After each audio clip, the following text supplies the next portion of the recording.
E olha só, Porto Velho apresenta o terceiro maior aumento de pessoas consideradas vivendo em pobreza. O levantamento é do IBGE. De acordo com o levantamento da Pesquisa Nacional por Amostra de Domicílios Contínua, do IBGE, no ano de 2021, 74 mil pessoas passaram para o status de pobreza em Porto Velho.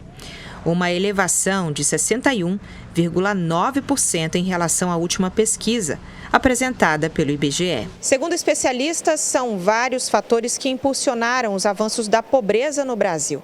Entre eles, está em destaque a pandemia e os reflexos econômicos, o aumento no custo de vida nas cidades e ainda a queda no rendimento médio do trabalhador. Os preços na economia brasileira, em Rondônia e Porto Velho, têm subido bastante. Isso é uma característica nos últimos anos, não só no Brasil, no mundo, mas tem subido bastante.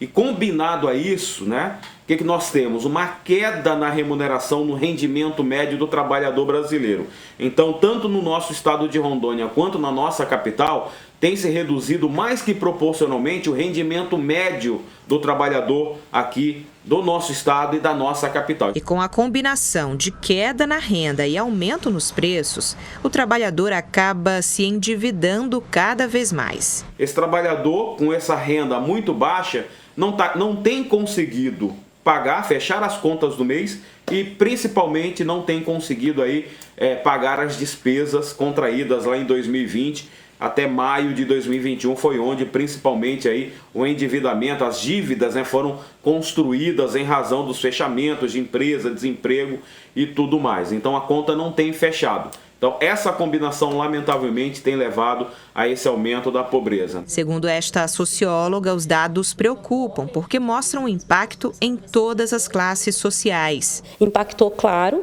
uma classe mais alta, a gente sabe disso, mas com certeza foi muito maior na classe pobre, nos estratos inferiores da pobreza. Tanto que, pelos dados que a gente tem do IBGE aumentou o dobro de pessoas na pobreza, na extrema pobreza, na verdade.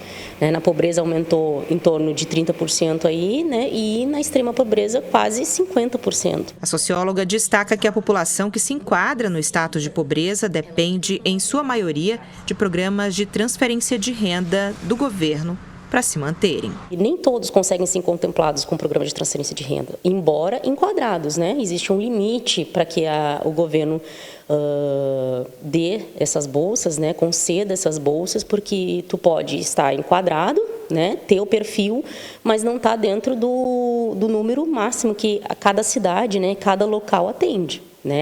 Então, com a pandemia, a gente houve aí um impacto na economia e impacta também programas de transferência de renda, políticas sociais, de alguma forma. É aí que o governo precisa, de alguma forma, saber lidar com a crise que gera na economia e, obviamente, consequentemente, nas políticas sociais.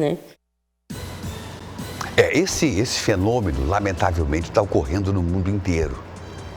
Os efeitos da pandemia não acontecem só aqui para nós no Brasil, pelo contrário, nós temos países até muito piores do que o nosso, grandes nações com situação muito mais complicada em termos percentuais de aumento de pessoas que perderam a renda e que passam hoje dificuldades.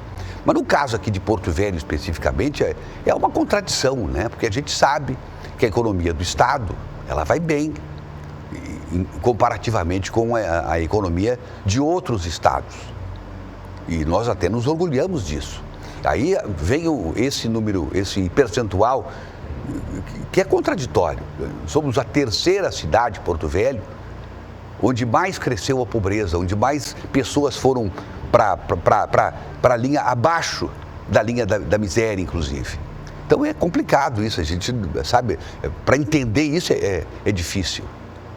Porque se nós estamos com a economia estável, e estamos, é bom que se diga, e estamos, se o nosso Estado está bem, saudável na sua economia, como é que a gente chega a esses índices aqui, superando outros estados e outras capitais que estão com maiores dificuldades do que nós?